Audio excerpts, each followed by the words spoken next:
for more of You're All Doomed, the podcast that skewers Friday the 13th, A New Beginning, 13 minutes at a time. I'm top bunk dweller Greg. And I'm the guy in the bottom bunk, Brian. And this segment begins with Robin in her room about to disrobe and ends on a menacing-looking figure wearing a hockey mask. Ruh-roh. So, yeah, Robin is in her bedroom as the storm outside worsens and quietly slips out of her blue robe. She's now wearing nothing more than a pair of panties.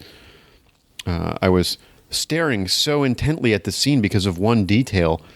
Over by her window is a small cutout of Barney Rubble and Pebbles Flintstone tacked on the wall. And I don't really understand that because Bam Bam is Barney's kid, so I don't know why Barney is hanging out with Pebbles. I can't figure that one out either. Robin stares out the window, watching the weather a little bit, and then turns to her mirror to finish her bedtime preparations and begins to talk to herself a little bit, chastising herself for her treatment of Jake. She finally expresses some regret, even calling herself out for being so stupid. I couldn't tell if she was stupid for turning him down or stupid for the way she handled it. And I think it's more of the latter because she did laugh, and it's not probably the best reaction. There's nicer ways, like if that had ever happened to me in real life, I would hope that someone would be nice to me and not laugh like that one girl I knew. I mean, like hypothetically. Right. Yeah, I agree with you. I think that it's probably that she sees Jake as a friend, and while that's unfortunate for him, she feels bad that her treatment of his feelings may have resulted in their friendship being damaged in some way. So, but it's nice to see her expressing a human emotion, because before this, she seemed, even out when folding the laundry, she seemed a little bit dismissive of other people's feelings. She heads over to her bed, which is actually a bunk bed. I found that a little bit odd because I don't believe she shares a room with anyone. So it's strange that there's sleeping space for two in her bedroom. But she clearly prefers the top bunk because she climbs up. She has trouble getting comfortable because of the thunder and lightning going on outside. So she's tossing and turning a little bit and turns over to face the wall and finds herself staring at Jake's dead body. I don't know how she didn't see this sooner.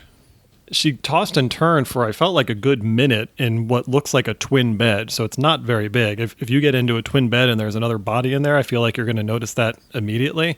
But it takes her a little bit of time to figure it out. But yeah, it's Jake. So we have confirmation that the meat cleaver did dispose of him once and for all. Yeah, the meat cleaver went right in his face, as evidenced by a very tight close-up of this injury. And it's pretty nice.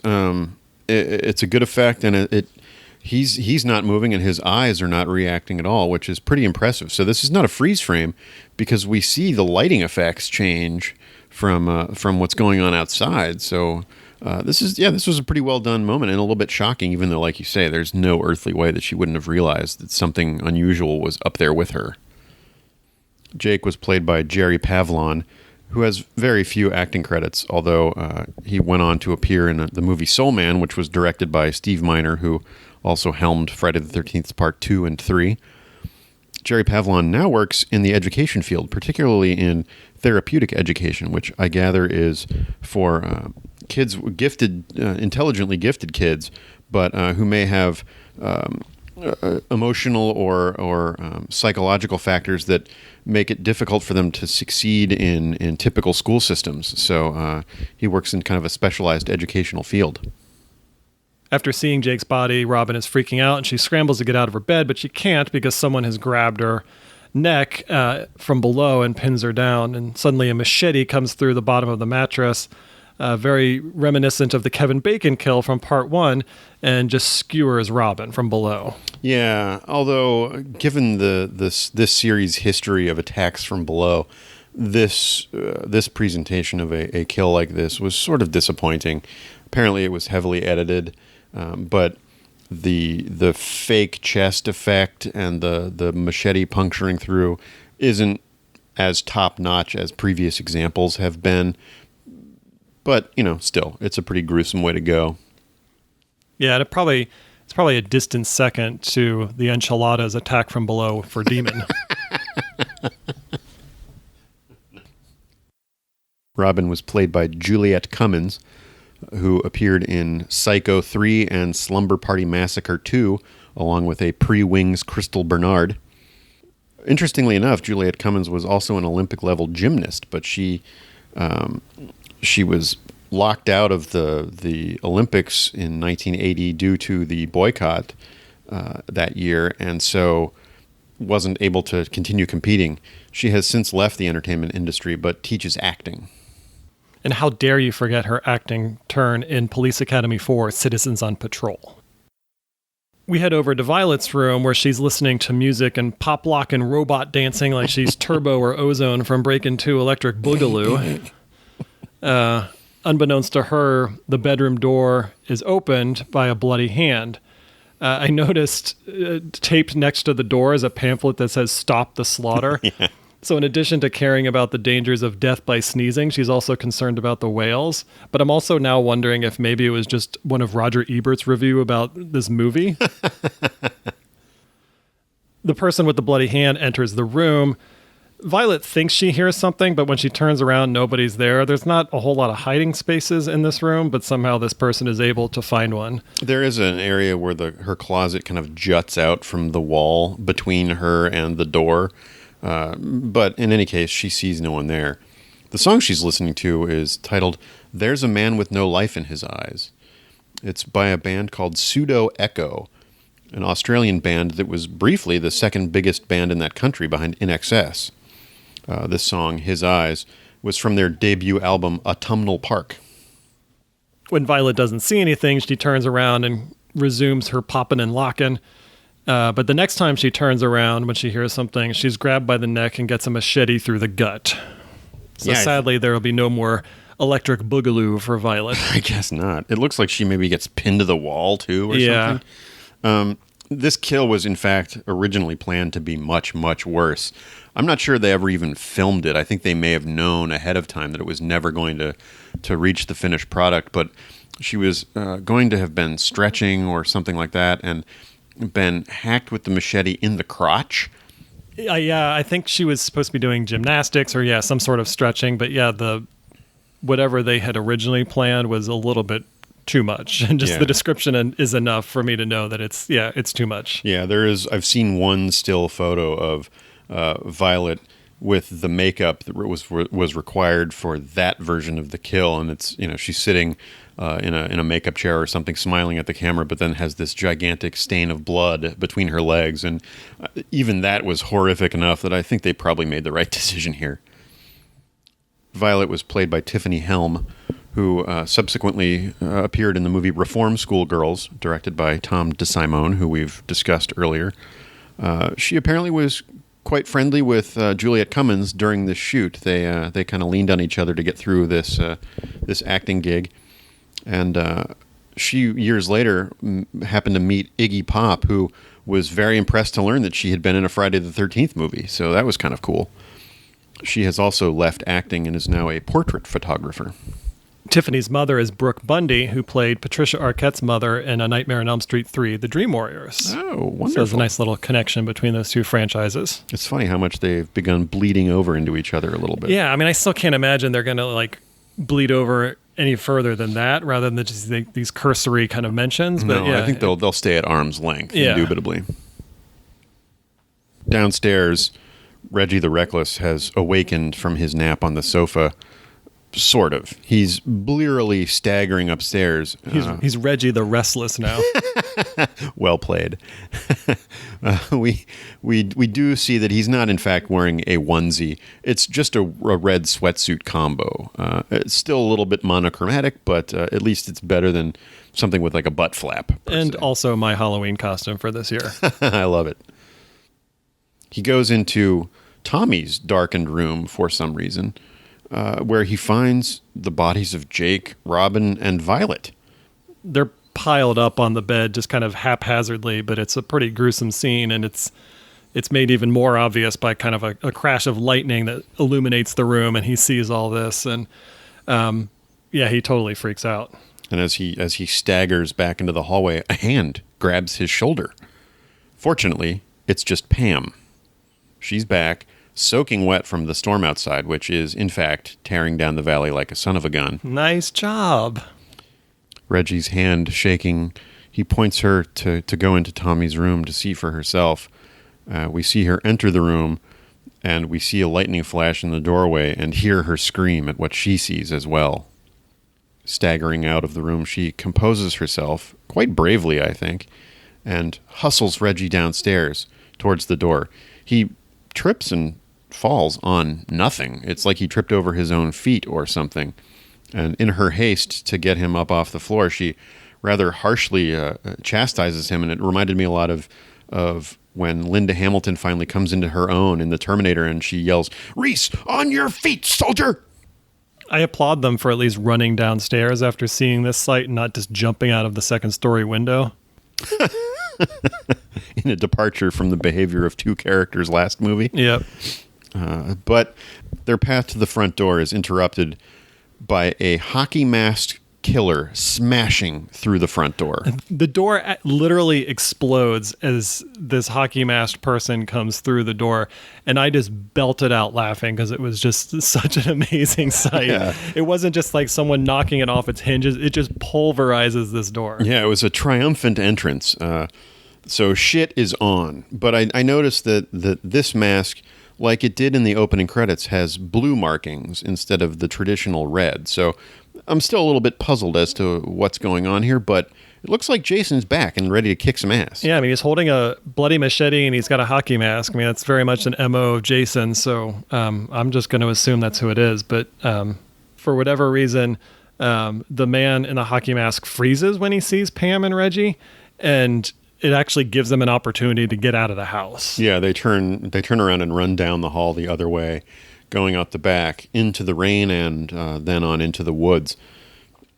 After some scrambling through the darkness, they eventually come to a road and see the Ecto-1 ambulance from earlier with its light flashing. Pam and Reggie see this as an opportunity to get some help, so they run toward it, and they open the driver's side door, and the dead body of Duke, the ambulance driver, falls out. His throat has been slit, and in a nice little flourish, he still has a piece of gum in his mouth. I wonder if it's the same piece of gum. Knowing Duke, he's probably been chomping on that thing for days. Yeah. So goodbye, Duke. We will not miss you. You were played by Kasky Swaim. Kasky Swaim also appeared on a show called Project UFO that ran on NBC for 2 seasons in the late 70s. It was sort of an early precursor to the X-Files, although it didn't have the running mythology that show enjoyed. He also played Jimmy the Hood on a couple of episodes of Matlock. He completed the awesome TV trifecta by having roles in The Dukes of Hazzard, Chips, and The A-Team. Kick ass. Somehow, Jason has beaten them to the ambulance because he's already there. He pops up on the other side of the car. This causes Reggie the Reckless to utter an ear-piercing, Mariah Carey-esque shriek and dart back off into the woods, closely followed by Pam. As they run off into the woods, Jason begins a slow stride pursuit. So this is one of the early examples of the victims fleeing at top speed and the killer kind of casually lumbering after them instead of sprinting the way I would expect. This is also the movie where they really seem to embrace the machete as Jason's main weapon. He's been brandishing it almost nonstop and using it frequently in this movie. So that's sort of becoming the iconic image of Jason Voorhees. Yeah, we no longer have those nondescript weapons of destruction that, just kind of materialize and get used. There's like a weapon of choice here now, and I like that. At this point, Reggie and Pam are separated, and Pam is running blindly around in the woods, and she's just kind of zigzagging around, not really sure where she's going. And she eventually finds herself up against a tree, and she turns around, and Matt is pinned to the tree with a railroad spike through his head. Oof. Again, it's one of those convenient, how did you just happen to run into this body situations? And I don't feel like this is one of the plants that Jason would usually do in order to scare his victims. I think this may have just been where Matt was killed while he was out searching for Tina and Eddie, and just randomly Pam happened to run into him, and like, okay, it's fine. I don't believe it, but that's what we're led to believe. Possibly Matt, while he was looking for Eddie and Tina, saw the ambulance over on the road and went to investigate and found the same thing that Pam and Reggie did. That's a good point. So there was at least something drawing them both to that area. And then perhaps he was heading back on the same path. And so you're right. It's a little bit contrived. It doesn't have the same booby trap feel that Jason has employed previously, but it is a little bit coincidental. Matt was played by Richard Young, most famously cast as Fedora, the inspiration for Indiana Jones's outfit in The Last Crusade. I wonder if he was cast that way because Richard Young also has a chin scar, the same way Harrison Ford does. Although Richard Young's is curiously L-shaped. It looks a lot more like the scar that Bruce Campbell has on his chin. Richard Young was also in Ice Pirates, a movie directed by Stuart Raffle, who also directed our favorite movie, Mac and Me. He is now a fine art photographer out on the West Coast, and just seems like a good dude. Pam, now startled by seeing the dead body of Matt, heads deeper into the woods, and she's hollering and screaming the whole time, so whoever is chasing her is going to have absolutely no problem finding her. Inexplicably, Pam heads back to Pinehurst, the site of the murders of Violet, Jake, and Robin. She decides that's the place to go. And she's with calling no front out, door. Yeah, and she's calling out for Reggie, and maybe she's going back there because she thinks that's where Reggie's going to end up because they've been separated. But as she's doing that, she finds Gramps' body flying through the window, and it looks like his eyes have been gouged out, similar to Tina's fate. And I really have a problem with this because why'd you have to kill Gramps? Yeah, Gramps seemed like an awfully nice guy. It's interesting that his death occurred off camera, although Matt's also did. And yeah, it's a shame. And the gouged out eyes or something is a weird touch. And yet again, we've got a body hurled through the window. But yeah, it's too bad. That's not how Gramps should have gone out. I would have liked to see him die quietly in his bed 20 years later, surrounded by his grandsons, Reggie and Demon. Gramps was played by Vernon Washington, who was on several episodes of The Jeffersons. He was also the owner of the trailer park that Lance Guest lived in The Last Starfighter. That's where I know him. Yeah, that's where I recognize him from. And sadly, or perhaps proudly, this was his final film role. Not a bad one to go out on, I suppose. We've now reached the point in the movie where there's just going to be a lot of back and forth of people running inside and running outside and going upstairs and going downstairs. So Pam, now that she's seen Gramps go flying through the window, she decides to head back outside. The killer is close behind. Yeah, there's a nice shadow of someone from off camera in leisurely pursuit, which I thought was nice and spooky. Yeah, I like that too. Not only is there a lot of back and forth in this segment, but there's also apparently a lot of continuity errors with Pam's sweater. Sometimes she's wearing it, and sometimes she isn't. They caught this in the editing room, but everyone agreed that if you're noticing the sweater, then the rest of the movie must not be working. And in fact, that's true because I've never even noticed that before. So, good enough. Well, this isn't the first time that we've been focusing on a Pamela and her sweater. Nice. It looks like Pam is heading toward a barn that we had seen a little bit earlier, but on her way there, she trips, and the killer catches up to her, and he's standing above her, about to level her with a machete, when all of a sudden, a tractor comes crashing out of the barn. Reggie has somehow managed to hotwire the bulldozer and knows how to drive it, so he busts through the wall of the barn to come to Pam's rescue. Frozen in the lights of this monstrous vehicle, Jason is a sitting duck, and Reggie smashes into him at full speed, which sends Jason flying. Yeah, he really just knocks him on his ass, and Reggie jumps off the tractor to help Pam up. They're standing over the killer's body, and he's got a pretty serious gash in his chest, and there's quite a bit of blood, so he's injured pretty badly. But he is still breathing. Yeah, and so he's definitely not dead, but he is able to grab onto Reggie's leg, and Reggie's able to kind of wiggle free, and he and Pam bolt off into the barn. Dazed and clutching the wound from this bulldozer, Jason manages to stand up and follow them, albeit a bit slowly. I do have one complaint, though. Jason's eyes are clearly visible under the mask for much of this movie. We've talked about that before. I generally like the hockey mask to have two black voids where his eyes would be. So I'm not crazy about the fact that it makes him look a little bit more human under there, and not as implacable, almost like the shark from Jaws or something. And I also think that his overalls are unbuttoned just a little bit too low. He looks like he's wearing a leisure suit almost. I halfway expected to see some like chest hair poking out of the top. Or gold chains. Yeah. Inside the barn, the killer is skulking around, trying to find Pam and Reggie, and he thinks he hears something in a little storage closet, so he opens the door, and out pops Pam with a chainsaw. Yeah. So now we have Blade versus Blade.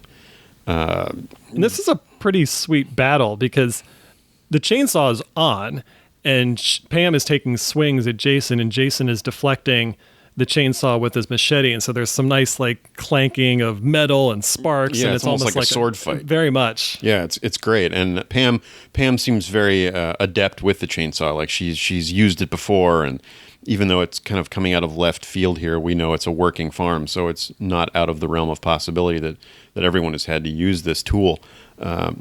Jason does take a shot in the left arm, but as tends to happen with these movies, the chainsaw promptly craps out, which causes Pam to chuck it at him as a distraction. And it works for the most part because it briefly knocks him down. And it's at that moment that Tommy arrives at the door of the barn. So all of a sudden we can eliminate Tommy as the killer. Yeah, it's a surprise reappearance. I wondered if perhaps Tommy was behind this hockey mask, but clearly that's not the case. Jason turns to face his new foe, and that's where this segment cuts out. The kill count this time is a whopping 6. We have confirmation of Jake. Robin gets skewered. Violet is killed, as are Duke, Matt, and Gramps. So that's got to be a record, right? For an episode? I think so far that's our highest. That's pretty awesome. When you consider how many episodes we've had where no one has gotten killed, now we can't even keep up. Yeah. I don't know about you, but I can't wait for the exciting conclusion of Friday the 13th, A New Beginning. Same here. All right, well, until next week, I've been Brian. I've been Greg. And you're all doomed.